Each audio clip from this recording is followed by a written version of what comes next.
नमस्कार.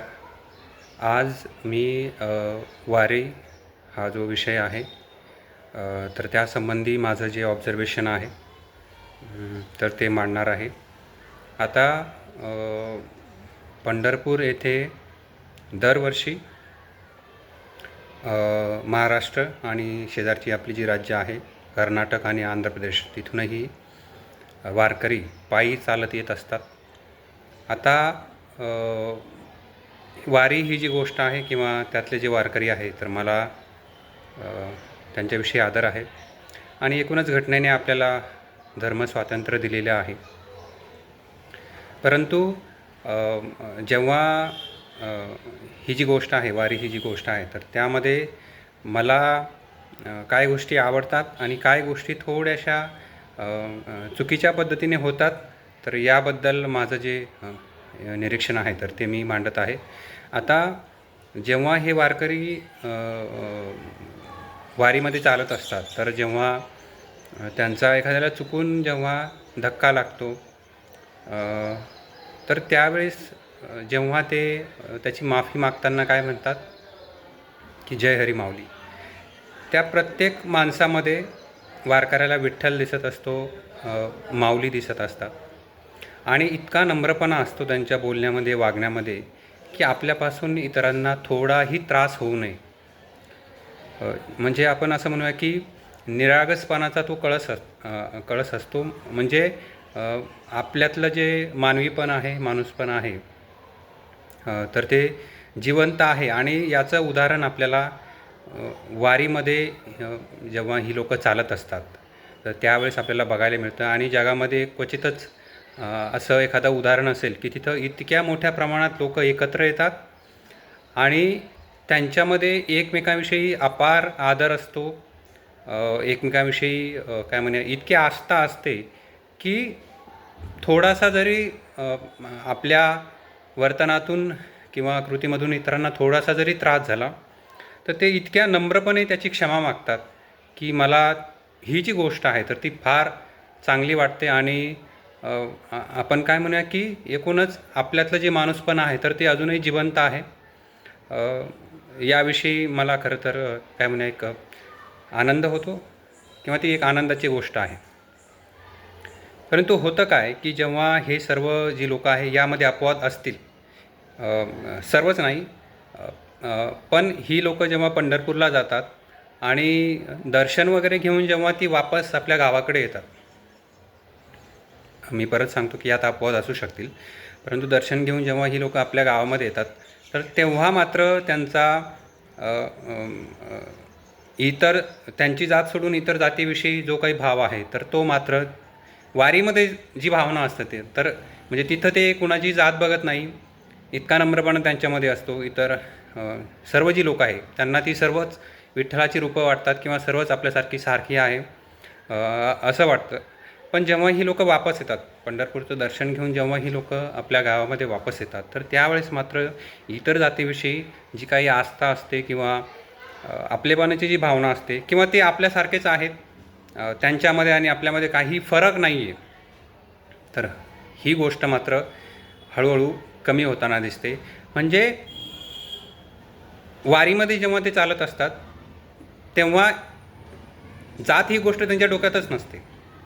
सर्वच लोक त्यांना समान दिसतात, समान वाटतात आणि इतकी आस्था किंवा एक निरागसपणा असतो तर तो फक्त वारीपुरता मर्यादित राहू नये असं मला फक्त या ठिकाणी वाटतं की ती जी आस्था आहे किंवा नम्रपणा जो आहे तर तो वापस गावामध्ये आल्यानंतर सुद्धा इतर सर्व ज्या जाती आहे तर त्यांच्याविषयी तो नेहमीसाठी टिकायला हवा. कारण आपण बघतो इंटरकास्ट मॅरेजेस, आता हा एक सेपरेट विषय आहे, पण अशा केसेसमध्ये आपण बसून काहीतरी चर्चा करूया, त्यातून काहीतरी आपल्याला आउटपुट मिळेल, अशा गोष्टी फार फार कमी होताना दिसतात. सुरुवातीची जी रिॲक्शन असते किंवा प्रतिक्रिया असते तर ती काहीतरी हिंसेच्या किंवा आक्रमक स्वरूपाची असते. त्यामुळे वारीमध्ये जो एक नम्रपणा आपल्यामध्ये आलेला असतो, विनम्रपणा आलेला असतो तर तो अशा केसेसमध्ये का वापरण्यात येत नाही. कारण तिथे वारीत तर आपल्याला काही कोणाची जात दिसत नाही किंवा वाटत नाही. मग जेव्हा हे जे असे जे इश्यूज आहे, सोशल जे इश्यूज आहे, तर तिथे आपण एकमेकांची जी जात आहे किंवा आपण काय म्हणू की जाती अस्मिता ह्या ज्या गोष्टी आहेत, जाती अस्मिता हा एक खरंच एक वेगळा विषय आहे. त्याविषयी नंतर एक काय म्हणू एक सेपरेट व्हिडिओ त्यावर करावा लागेल. पण मला माझं जे ऑब्झर्वेशन आहे, तर मला वारकरी जे आहे, मी परत ती गोष्ट रिपीट करतो की मला त्यांच्याविषयी आदर आहे आणि त्यांना काय म्हणूया विठ्ठलाविषयी अपार श्रद्धा आहे, प्रेम आहे, आस्था आहे. फक्त समाजाविषयी किंवा इतर लोकांविषयी त्यांना वारीत जे वाटतं ते नेहमीसाठी त्यांच्या मनामध्ये असायला हवं, एवढंच माझं जे मत आहे. तर मला तेवढं सांगायचं होतं. आणि दुसरी एक फार महत्त्वाची गोष्ट आहे आणि ती आहे की ही वारी जेव्हा पंढरपूरच्या दिशेने चालत असते, तर वेगवेगळ्या ठिकाणी ते मुक्काम करत असतात. तिथे त्यांच्या भोजनाची किंवा जेवणाची व्यवस्था केलेली असते. आता वर्षानुवर्ष ही गोष्ट चालू आहे आणि आपल्याला जे गाव जेवण देत आहे, विनामूल्य जेवण देत आहे, उपकारच करत आहे आपल्यावर, तर वारकरी म्हणून हे जे गाव आहे त्याला आपण रिटर्नमध्ये काय देत आहोत, हा विचार वारकऱ्यांच्या मनामध्ये यायला हवा. की आपल्यावर वर्षानुवर्ष जे हे लोक आपल्याला जेवू घालत आहे, हे इतका जो आपल्यावर ते उपकार करत आहे, त्याची परतफेड तर होणं शक्य नाही, पण कृतज्ञता म्हणून आपण त्यांना काय देऊ शकतो, तर याविषयी दिंडीचे जे चालक आहे, मालक आहे, तर त्यांनी विचार करायला हवा. आणि मला या ठिकाणी त्यांना अशी एक नम्र विनंती करावीशी वाटते. त्यांनी काय करायला हवं, आता हे सुरुवातीला एक जी दिंडी आहे, तर त्या संबंधी प्रायोगिक तत्वावर एकदा ते सुरू करावं लागेल. आणि पहिल्या वर्षी त्यात काय काय चॅलेंजेस येतील, अडथळे येतील, तर त्याचा विचार करून नंतर सर्वच ज्या दिंड्या आहेत त्यांच्याविषयी आपल्याला असं काही करता येईल का. आता नक्की काय करायचं आहे, तर ज्या गावामध्ये आपण मुक्काम करत आहोत, तर तिथे आपल्याला हे जे वारकरी आहेत तर त्यांच्या मदतीने वृक्षारोपण किंवा झाडे लावण्यात येतील का, याविषयी दिंडीचे जे चालक आहेत तर त्यांनी विचार करायला हवा. कारण आपल्याला जेव्हा सेपरेट काहीतरी एखादं सोशल काम करायचं आहे, सामाजिक काम करायचं आहे, मग काय म्हणूया वृक्षारोपण असेल किंवा अजून एखादं काम असेल, तर त्यासाठी स्वतंत्रपणे इतक्या मोठ्या प्रमाणात लोक एकत्र येत नाही. आणि एकत्र ती आलेली आहे कारण मुख्य कारण जे आहे तर ते आहे वारी, पंढरपूरला जायचं आहे. आता सर्वच गावांमध्ये हे वृक्षारोपण शक्य नाही. मग काय करता येईल की ज्या गावामध्ये आपण मुक्काम करत आहोत, सुरुवातीला एकच गाव घ्यायचं आणि त्यासाठी आपल्याला वेळ लागणार आहे, वेळेत पंढरपूरला पण पोचायचं आहे. त्यामुळे सुरुवातीला काय करावं की त्या गावातली जी लोकं आहेत तर त्यांनी मशीनच्या साहाय्याने खड्डे जे आहेत तर ती खोदून तयार करावी. आणि रोपांची जी व्यवस्था आहे तर त्यासाठी काय म्हणूया खाजगी ज्या रोपवाटिका आहे किंवा शासनाकडून आपल्याला काही रोपं मिळू शकतील का, शासनाचं जे वन विभाग आहे त्यांच्यामार्फत, तर आता शासनाने सुद्धा यामध्ये पुढाकार घ्यायला हवा की सेपरेट वृक्षारोपण करण्यासाठी लोक इतक्या मोठ्या प्रमाणात एकत्र येत नाही. मग अशा मार्गाने का होईना आपल्याला हे चांगलं विधायक काम करता येईल का, तर याविषयी गाव म्हणजे ज्या गावात मुक्काम होणार आहे ते गाव, दिंडीचे चालक मालक आणि शासनाचे जे प्रतिनिधी आहेत तर त्यांनी एकत्र येऊन आपल्याला हे काम करता येईल का, तर याविषयी त्यांनी विचार करायला हवा. नक्कीच, कारण खड्डे जी आहे तर ती मशीनच्या साहाय्याने आपल्याला करता येतील, परंतु झाडं काही मशीनच्या साहाय्याने लावता येणार नाही, त्यासाठी आपल्याला लोकच लागतात. आणि ते इतक्या मोठ्या प्रमाणात एकत्र येणं नेहमी शक्य होत नाही. मग ती वर्षातून एकदाच ती येणार आहे. मग या लोकांच्या हे जे वारकरी आहेत तर यांच्यामार्फत आपल्याला ती झाडं लावता येतील. आणि मला खात्री आहे की दरवर्षी एक गाव आपण अशा प्रकारे करत गेलो. आणि हे बघा, महाराष्ट्रातल्या सर्व कानाकोपऱ्यातून हे वारकरी जे आहे तर ते पंढरपूरच्या दिशेने येत असतात. म्हणजे महाराष्ट्रातील सर्वच जे रस्ते आहेत तर हे सर्व रस्ते आणि जिथं जिथं ते मुक्काम करणार आहे त्या गावामध्ये बऱ्यापैकी आपल्याला हा प्रयोग करता येईल, झाडं लावता येतील.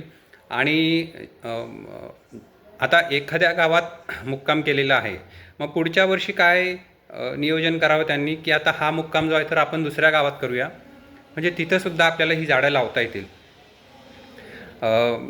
आता यामध्ये बऱ्याचदा काय होतं की एक पोलरायझेशन, ध्रुवीकरणाचा एक धोका असतो की मला अशी जी लोक आहेत तर त्यांची जी एक विचारकृती आहे किंवा एकूणच विचार क्षमता आहे तर त्याविषयी थोडंसं वाईट वाटतं की त्यांनी हे जे ध्रुवीकरण आहे की मग आमचाच समाज आहे किंवा आमचाच हे वारकरी आहे त्यांना तुम्ही असं का सांगता, इतरांना का सांगत नाही. मला त्यांना एवढंच सांगावंसं वाटतं की हे असं ध्रुवीकरण केल्याने समस्या सुटत नाही. आपल्याला एकूणच चांगला जो समाज आहे तर तो घडवण्याच्या दृष्टीने आपल्याला प्रयत्न करावे लागतील आणि त्यासाठी आपल्याला काय शक्य आहे तर त्या गोष्टी आपल्याला कराव्या लागतील. आणि या काय म्हणा आजचा हा जो विषय आहे तर याविषयी मला एवढंच एक महत्त्वाची गोष्ट सांगायची होती. आता इवन आपल्या ग्रामीण भागातील सर्व जी गावं आहेत तर किमान गावामध्ये एखादा सप्ताह होत असतो. एक दोन सप्ते हे होतच असतात. तुकाराम गाथा असेल आणि एक ज्ञानेश्वरी पारायण असेल तर अशा वेळेसुद्धा फार मोठ्या प्रमाणात लोक एकत्र येतात आणि मग त्या गावामध्ये आपल्याला गायरान जमीन आहे किंवा गावातला जो मुख्य रस्ता आहे तर याच्याकडेने आपल्याला झाडं लावता येतील का, तर ही सुद्धा एक महत्त्वाची कृती आपण करू शकतो. अर्थात यासाठी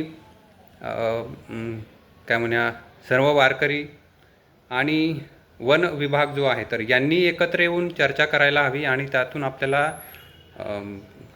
काय गोष्टी करता येतील तर याचं त्यांनी नियोजन करायला हवं.